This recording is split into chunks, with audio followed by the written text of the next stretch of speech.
Akala mo ba kulang ka lang sa swerte, kaya ka hindi yumayaman? Paano kung may 8 bagay na ginagawa ang mayayaman araw-araw na hindi mo napapansin at hindi mo ginagawa? Sa unang 3 segundo ng video na ito, baka magbago ang pananaw mo sa pera at negosyo. Hindi ito tungkol sa panlilinlang o instant yaman. Ito ay tungkol sa mindset at galaw na unti-unting nagpapalayo o nagpapalapit sa iyo sa tunay na pag-asenso. Maraming Pilipino ang masipag pero nananatiling kapos sa pera. May negosyo ka man o empleyado ka palang, pare-pareho tayong may isang kalabang hindi natin pinapansin. Ito ay maling gawi sa paghawak ng pera at maling pag-iisip tungkol sa yaman. Ang mayayaman ay hindi lang basta kumikita ng malaki.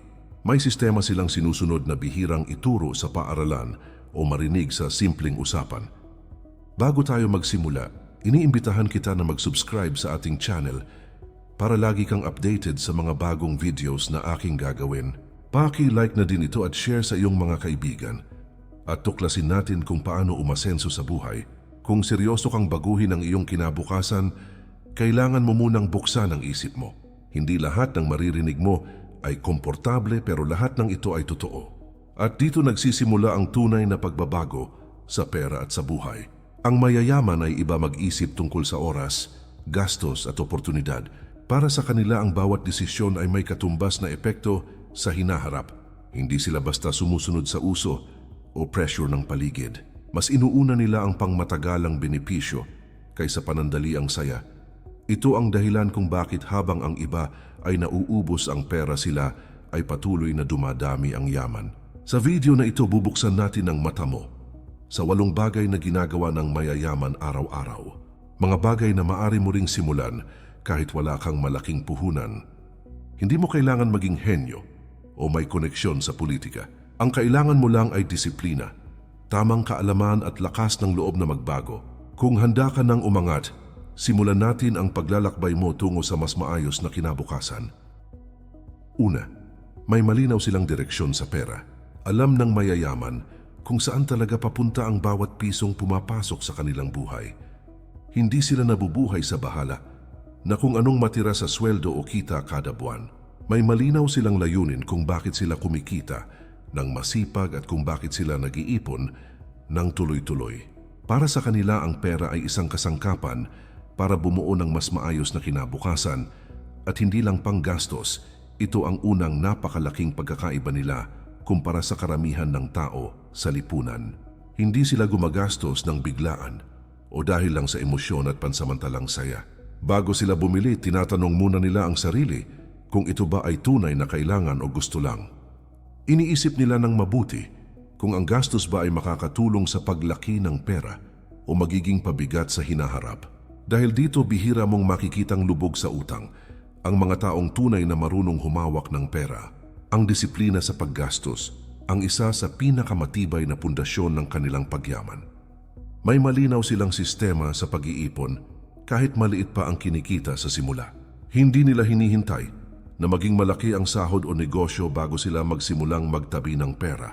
Para sa kanila, mas mahalaga ang ugaling marunong mag-ipon kaysa sa laki ng halagang naiipon.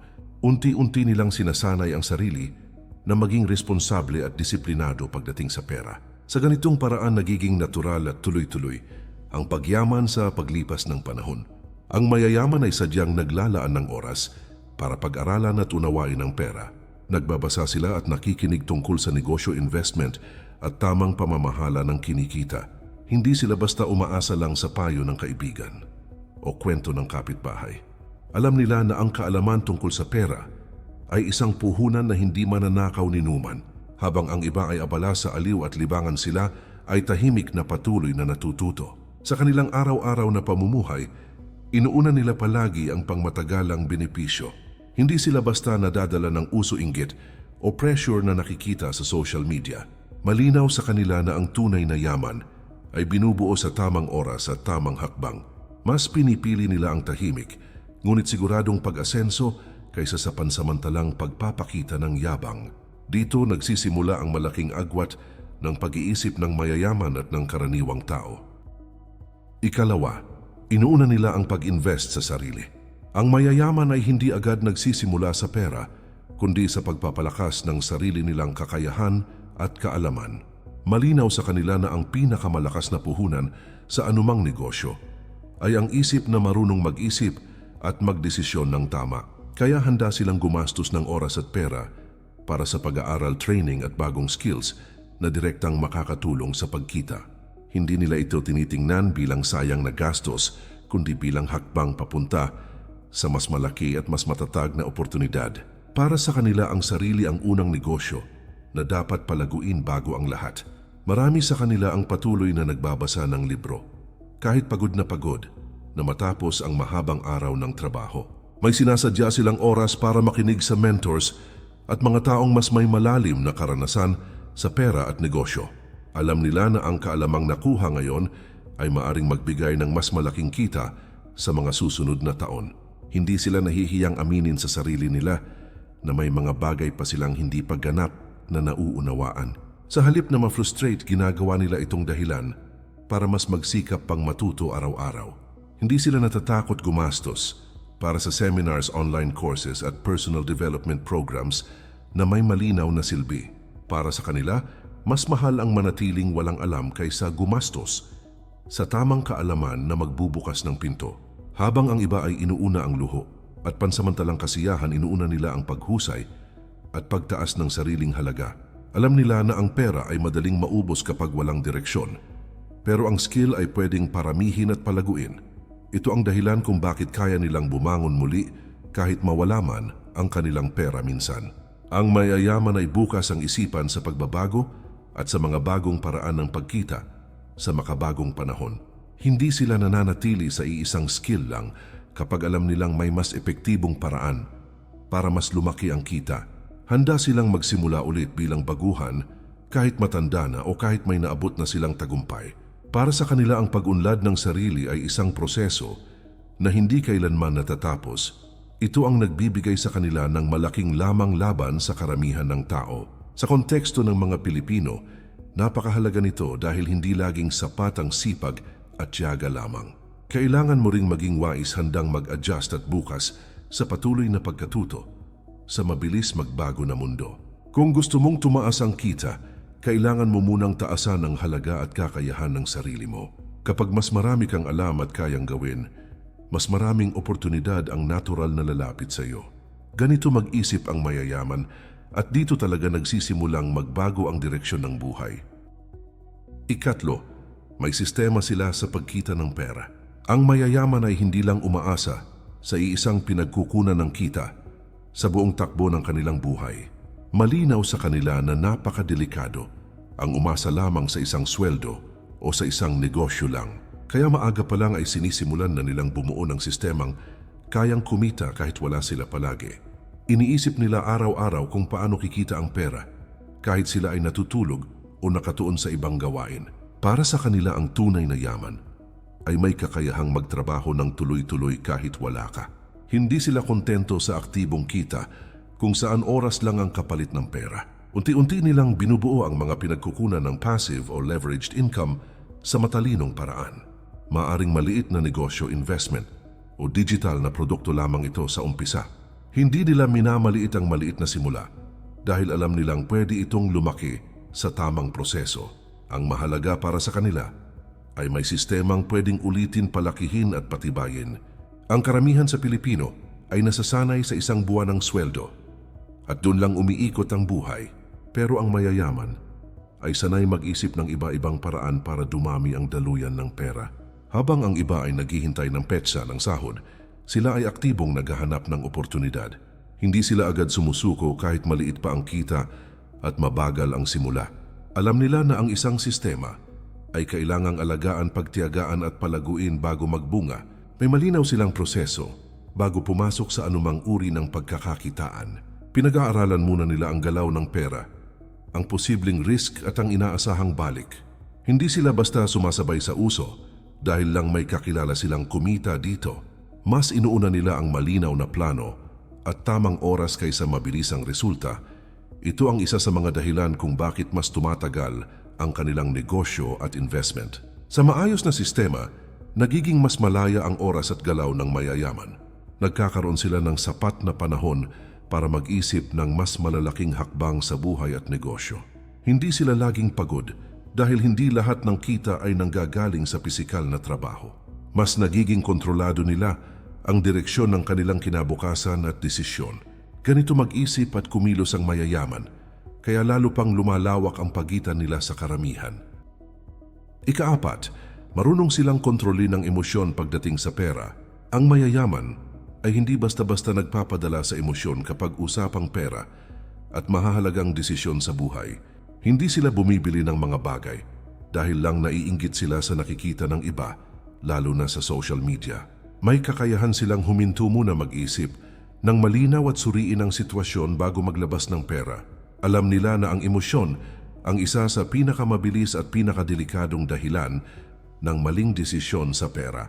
Kaya sinasanay nila ang sarili na maging kalmado, lohikal at disiplinado sa bawat hakbang na ginagawa.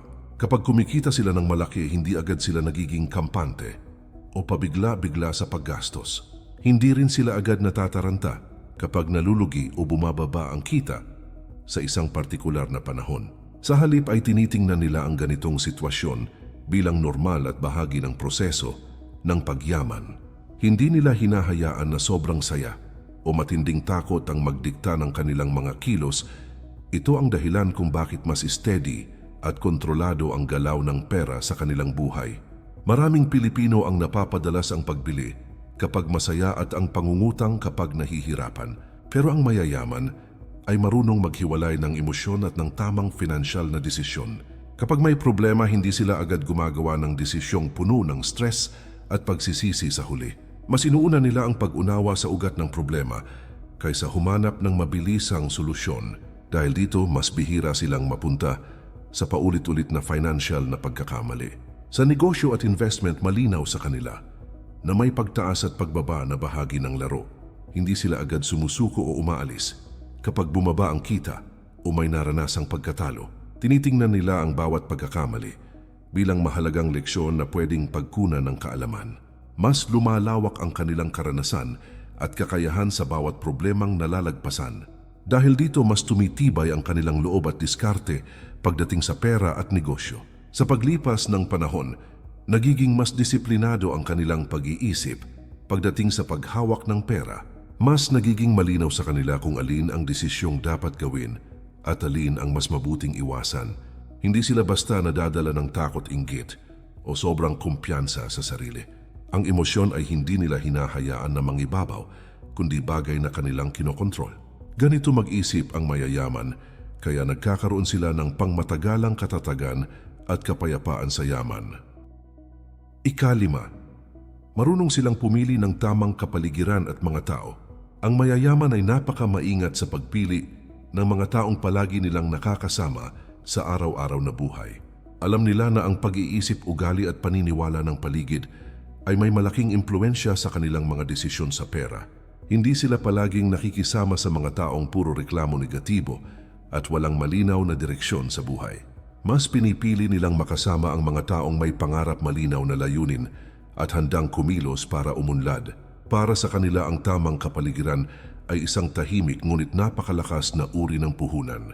Hindi ibig sabihin nito ay pinuputol o tinatakwil nila ang relasyon sa pamilya at matagal ng kaibigan. Ang ginagawa nila ay nililimitahan nila ang impluensya ng negatibong pag-iisip sa kanilang araw-araw na buhay. Marunong silang makinig sa payo ng iba, pero marunong din silang mag-filter kung alin ang may saysay. Hindi lahat ng opinyon ay kanilang sinusunod, lalo na kung walang sapat na karanasan sa pera o negosyo. Dito makikita ang maturity nila pagdating sa pagdedesisyon at paghawak ng sariling direksyon. Mas madalas silang makipag-usap at makisalamuha sa mga taong mas mahusay o mas may alam kaysa sa kanila. Hindi sila natatakot makaramdam na sila ay baguhan o may dapat pang matutunan sa isang usapan. Para sa kanila, ang bawat pakikipag-usap ay isang pagkakataon para matuto at palawakin ang pananaw. Mas gusto nilang ma-challenge ang pag-iisip kaysa purihin lang ng paulit-ulit. Ganito nila hinuhubog ang sarili para maging handa sa mas mataas na antas ng tagumpay. Sa konteksto ng Pilipino, napakahalaga nito dahil malakas talaga ang kultura ng pakikisama at pakikibagay. Minsan napipilitan ang marami na sumabay sa maling gawi, kahit labag sa tamang desisyon sa pera. Pero ang mayayaman ay marunong magsabi ng hindi kapag malinaw sa kanila na makakasama ito sa kinabukasan. Mas pinipili nila ang respeto sa sarili at sa pangarap kaysa sa pansamantalang pagsang-ayon ng iba. Ito ang isa sa mga dahilan kung bakit mas mabilis at mas tuloy-tuloy ang kanilang pag-asenso. Sa tamang kapaligiran, mas nagiging malinaw ang kanilang mga layunin at mga susunod na hakbang. Mas nagiging motivated silang kumilos dahil pare-pareho silang may parehong direksyon at prinsipyo. Hindi nasasayang ang oras dahil ang usapan ay umiikot sa solusyon, ideya at oportunidad. Unti-unti ring nagbabago ang takbo ng kanilang buhay dahil sa kalidad ng mga taong kasama nila. Ganito mag-isip ang mayayaman, kaya napakaingat nila sa pagpili ng kanilang paligid at samahan. Ika-6, marunong silang maghintay at isakripisyo ang panandaliang saya. Ang mayayaman ay may pambihirang kakayahang ipagpaliban ang kasiyahan sa ngayon kapalit ng mas malaking gantimpala sa hinaharap na tunay na magpapalago sa kanilang buhay. Hindi nila agad inuuna ang luho porma o pansamantalang aliw kung alam nilang makakasagabal ito sa kanilang pangmatagalang layunin at pangarap. May disiplina silang tanggihan ang bagay na gusto ngayon kahit mahirap dahil alam nilang mas mahalaga ang mas matibay at pangmatagalang resulta sa hinaharap. Alam nila na ang bawat pisong ginastos ngayon sa maling paraan ay maaaring mawalan ng tsansa na kumita o lumago sa hinaharap. Habang ang karamihan ng tao ay bumibili agad ng bagong gamit o luho kapag may konting extra na pera sa bulsa, ang mayayaman ay mas pinipiling ilaan muna ito sa mas mahalaga at mas makabuluhang bagay tulad ng puhunan o ipon na magpapalakas sa kanilang kinabukasan. Hindi sila basta nadadala ng sale uso o impluensya ng social media na madalas nagdudulot ng hindi pinag-isipang paggastos. Bawat desisyon sa pagbili ay sinusuri nila kung ito ba ay makakapagpalapit sa kanilang layunin o magpapalayo lamang sa kanila sa pangmatagalang tagumpay. Dahil sa ganitong mindset, bihira silang magsisi sa kanilang mga naging desisyon sa pera o maipit sa problemang dulot ng impulsive spending. Ito rin ang dahilan kung bakit mas matatag at mas maayos ang kanilang pundasyon ng yaman kumpara sa karamihan. Maraming Pilipino ang nasasanay sa mindset na deserve ko ito dahil pagod ako sa trabaho o buhay. Kaya kadalasan agad nabibigyan ng pansamantalang kasiyahan ang sarili. Ngunit ang mayayaman ay nag-iisip ng mas malalim bago bigyan ng reward ang sarili at tinitingnan kung ang kasiyahan ba ay tunay na makakatulong sa kanilang kinabukasan. Para sa kanila, ang totoong reward ay hindi instant na luho kundi ang kalayaang pinansyal at mas maayos na pamumuhay sa hinaharap. Mas pinahahalagahan nila ang seguridad ng pera at mga oportunidad na maaring lumaki kaysa pansamantalang aliw na madaling mawala. Ito rin ang pangunahing dahilan kung bakit mas matibay at mas pangmatagalan ang pundasyon ng kanilang yaman. Alam nila na ang tagumpay ay hindi instant, kundi bunga ng maingat at planadong hakbang sa bawat yugto ng buhay at negosyo. Ang pasensya at determinasyon nila ang isa sa pinakamalaking kalamangan nila laban sa karamihan ng tao. Sa paglipas ng panahon, nasasanay ang kanilang isip sa tamang timing, tamang galaw at tamang desisyon sa pera.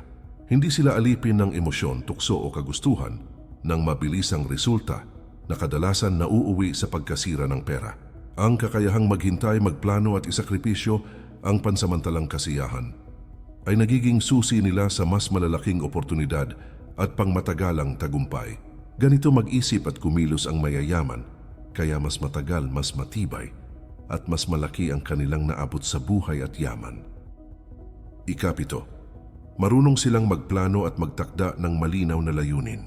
Ang mayayaman ay hindi basta gumigising araw-araw nang walang malinaw na direksyon sa buhay, negosyo at pera na kanilang pinaghihirapan. Malinaw sa kanila kung ano ang nais nilang makamit sa loob ng 1 taon, 5 taon, at maging 10 taon mula ngayon, kaya bawat hakbang ay may saysay.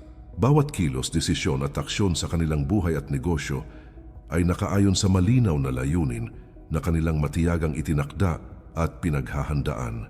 Hindi sila naglalaro lang o sumusunod sa uso, kundi may planong sistematiko, maingat at pinag-iisipan ng mabuti upang siguradong magtagumpay. Para sa kanila, ang malinaw na layunin ay nagbibigay ng focus, gabay at motibasyon sa bawat hakbang na kanilang ginagawa araw-araw. Alam nila na mahalaga ang bawat minuto, bawat desisyon, at bawat pisong kanilang ginagastos dahil ito ay bahagi ng kanilang pangmatagalang plano. Kaya pinag-iisipan nila ng mabuti kung saan nila ilalagay ang oras, effort at pera para mas makalapit sa kanilang pangarap. Mas pinipili nilang mag-invest sa bagay na magpapalago sa kanila sa hinaharap kaysa sa pansamantalang aliw o kasiyahan. Ito ang isa sa mga dahilan kung bakit mas produktibo, mas maayos at mas epektibo ang mga galaw at desisyon ng mayayaman. Marami sa mga Pilipino ang madaling maimpluwensyahan ng agos, nakikisabay sa gusto ng iba, o ginagawa ang nakikita sa paligid nang hindi iniisip ang pangmatagalan. Pero ang mayayaman ay may sariling plano at malinaw na direksyon at hindi basta sumusunod sa pressure o opinyon ng paligid. Alam nila kung kailan kailangan mag-focus, kailan mag-risk at kailan maghintay upang hindi masayang ang effort at pera. Hindi nila basta binabaliwala ang oportunidad, kundi sinusuri ito ng mabuti sa konteksto ng kanilang malinaw na layunin at plano. Ang bawat plano nila ay may kasamang alternatibo at contingency plan upang handa sila sa anumang hindi inaasahang pagbabago o sitwasyon. Handa silang mag-adjust at baguhin ang hakbang kung may pagbabago sa negosyo, ekonomiya o personal na buhay. Hindi sila natatakot magbago ng approach o strategy kung alam nilang mas makabubuti ito sa kanilang layunin at kinabukasan. Pinapahalagahan nila ang flexibility at adaptability bilang mahalagang bahagi ng kanilang matagumpay na plano at diskarte.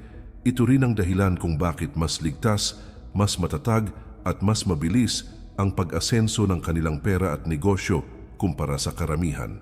Sa konteksto ng Pilipino, napakahalaga nito dahil kadalasan ang pangmatagalang plano ay napapabayaan para sa pansamantalang kasiyahan o kagustuhan. Ang mayayaman ay palaging iniisip ang hinaharap at hindi basta nadadala ng agos o presyon ng paligid. Kapag malinaw ang layunin, mas madali nilang nakikita ang tamang hakbang, tamang timing at tamang desisyon sa bawat pagkakataon. Ikawalo, laging may plano para sa kinabukasan at emergency. Ang mayayaman ay hindi umaasa lamang sa kasalukuyan at hindi nag-aaksaya ng oras sa pagbuo ng plano kapag may problema na, kundi maaga pa lang ay pinag-iisipan na nila ang hinaharap. Malinaw sa kanila na ang tunay na seguridad sa pera at buhay ay nagmumula sa maagang paghahanda at tamang plano para sa hinaharap, hindi sa swerte o pagkakataon lamang.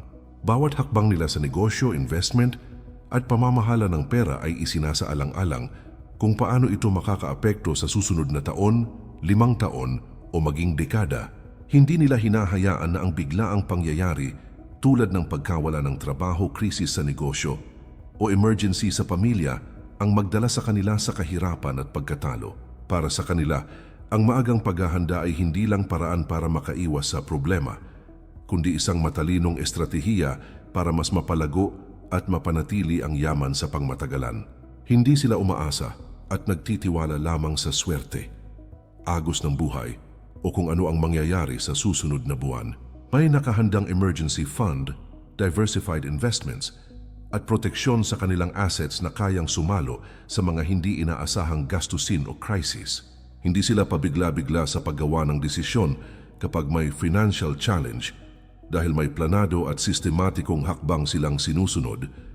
Ito ang dahilan kung bakit mas handa, mas kalmado at mas kumpiyansa sila sa pagharap sa anumang pagbabago o krisis sa ekonomiya.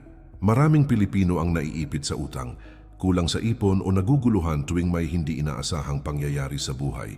Pero ang mayayaman ay naglalaan ng oras, kaalaman at resources para siguraduhing hindi sila mawawalan ng kontrol sa kahit anong sitwasyon.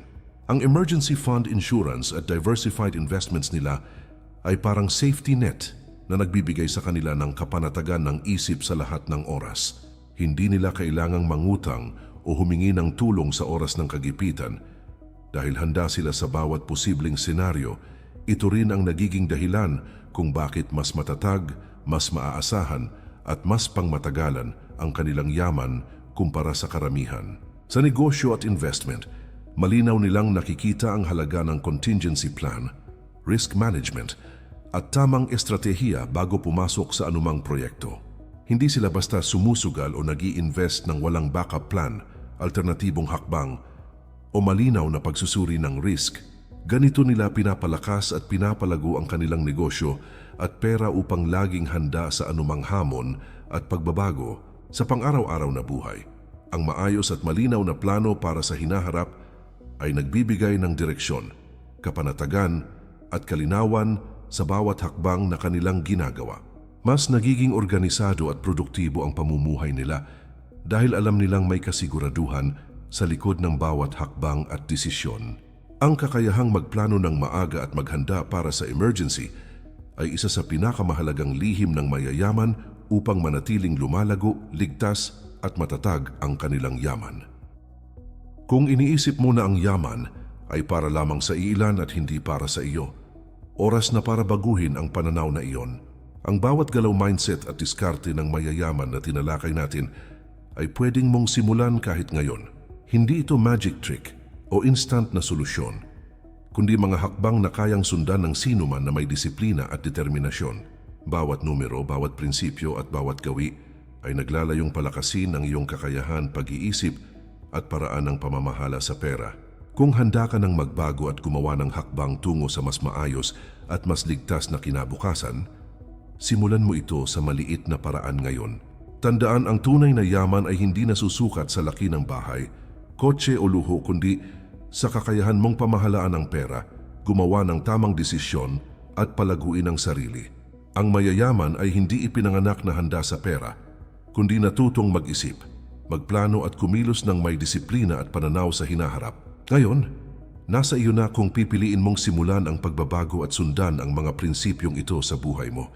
Hindi mo kailangang maging perpekto agad, kundi maging handa sa proseso ng pagkatuto at pagbabago araw-araw. Sa tamang mindset at tamang aksyon, ang yaman ay pwedeng maging bahagi ng iyong realidad. Muli kaibigan, iniimbitahan kita na mag-subscribe sa ating channel para lagi kang updated sa mga bagong videos na aking gagawin.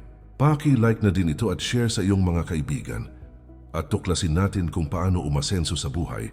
Huwag kang matakot simulan ang pagbabago ngayon dahil bawat hakbang na gagawin mo ay hakbang patungo sa mas magandang kinabukasan. Panatilihin ang determinasyon at focus sa mga prinsipyong natutunan mo ngayon upang unti-unti mong makamtan ang tunay na tagumpay. Ang yaman at tagumpay ay hindi lamang para sa iilan kundi para sa lahat ng handang magsikap at magplano ng tama.